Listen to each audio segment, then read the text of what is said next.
Well, good morning, y'all. This is going to be a review of the Beats Studio 3 wireless headphone. So wireless means Bluetooth. And let's take a look at the headphone. It has a place for cable here, but it never goes into absolutely passive mode because the electronics are always on.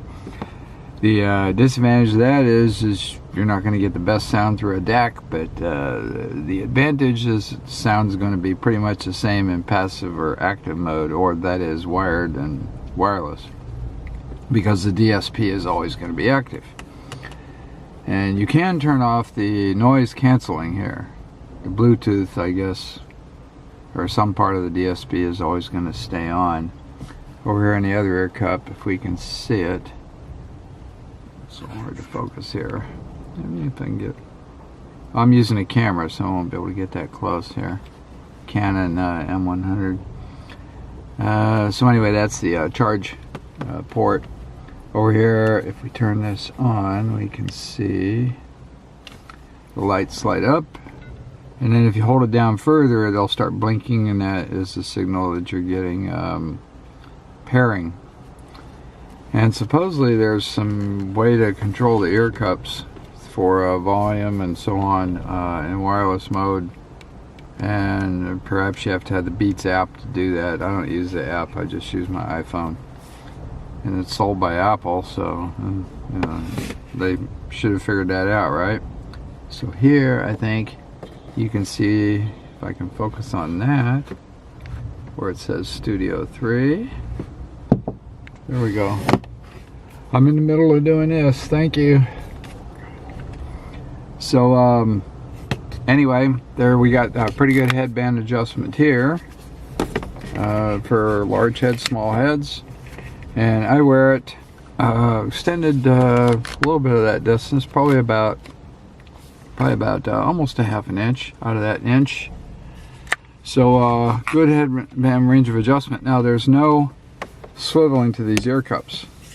There's the amount of swivel here to the ear cups is probably like 3 or 4 degrees, maybe not even that. So that'll fit probably 90% of the heads out there. But if you have anybody whose ears aren't perfectly parallel to each other, they may have a hard time with that. This is very comfortable, very comfortable. The ear pads are very high quality and very, very comfy. They go around my ears, but because the inserts here are a little bit on the small side, see if we can see that better here. There are going to be some people whose ears are larger than mine who won't fit inside there. So it's gonna be a matter of, you know, most people will still be able to fit it. They'll put it over the top of their ear, and then the bottom of the thing will press against their earlobes. But the question is, how much of a base seal are they going to get, you know, if it doesn't fit exactly. So that's the whole thing about that. Let's see if we have any other controls on here. No, that's pretty much it. I think they intended the controls to be mostly electronic. I'm going to get to the sound here in a second. Let's take a quick look at the box. It's a big box, a really big box. And this designates the special edition gray. I think they call it, is that special edition? Let's see what it says on the front here. It says special edition, pure ANC, which is automatic noise canceling, I guess. Is it automatic? But anyway, NC, noise canceling. And we take the lid off, and then we get another little cover inside. And pull that little thing out right there. Change the way you listen. And inside we have a case, a nice compact little case. So if you fold up the headphone, and this has got a zipper on it, so you can fold up the headphone, pretty compact, and then you can put it in this clamshell case right here, which has a zipper on it. And compared to my hand, you can see it's you know, reasonably small. This case is a good, say about 4 inches thick, so it's going to take up a lot of room in a backpack or a small suitcase.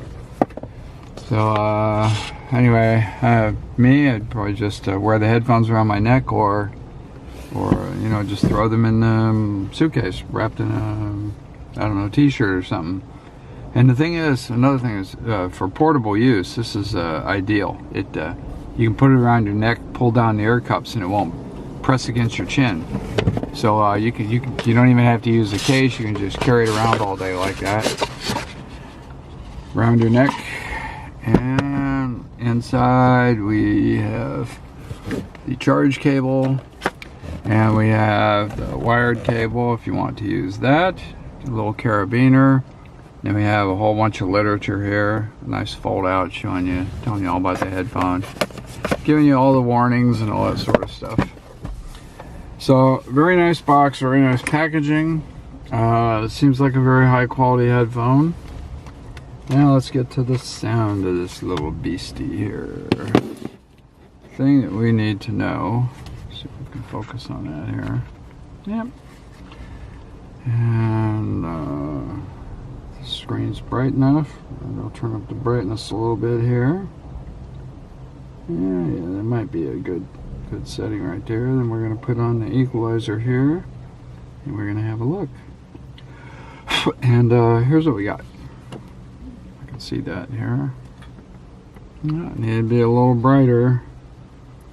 So we're going to go up a little brighter. Back to the equalizer. Let's see what we have here. Yeah, now we're getting somewhere. And focus. Alright, what we have is about a 6 decibel emphasis around 80 hertz, spreading across clear over to around 330 hertz. So from the mid-range, the slightly lower mid-range, upper lower mid-range, middle A would be 440 hertz, so 330 is pretty close to that. And all the way down into the upper bass, we have a huge emphasis there. It's about 6 decibels.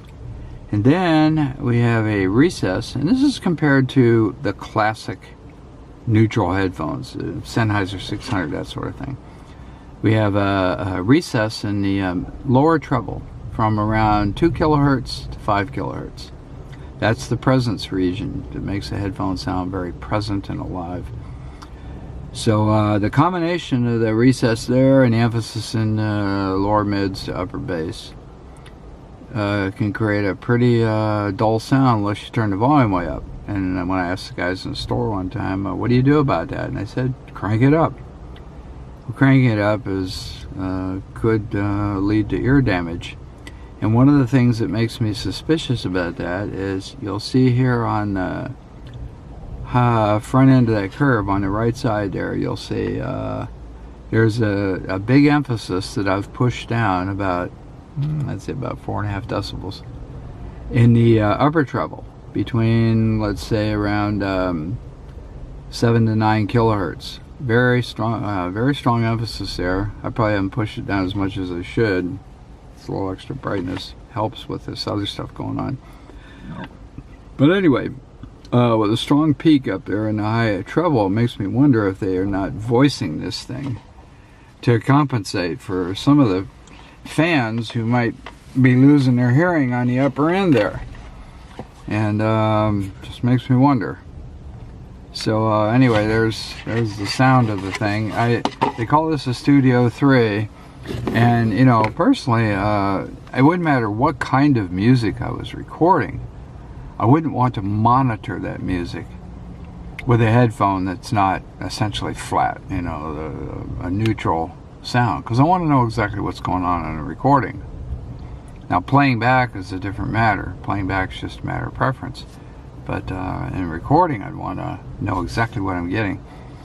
So anyway, there's my thoughts on the Beats Studio 3 wireless headphone. Looks like pretty good quality. Not disappointed. It's 350 bucks, not cheap. And you probably won't get any discounts on it. Beware of fakes. There's going to be a world full of fakes, and the fakes look pretty good, and they can fool a lot of people. So stay away from them. That's it.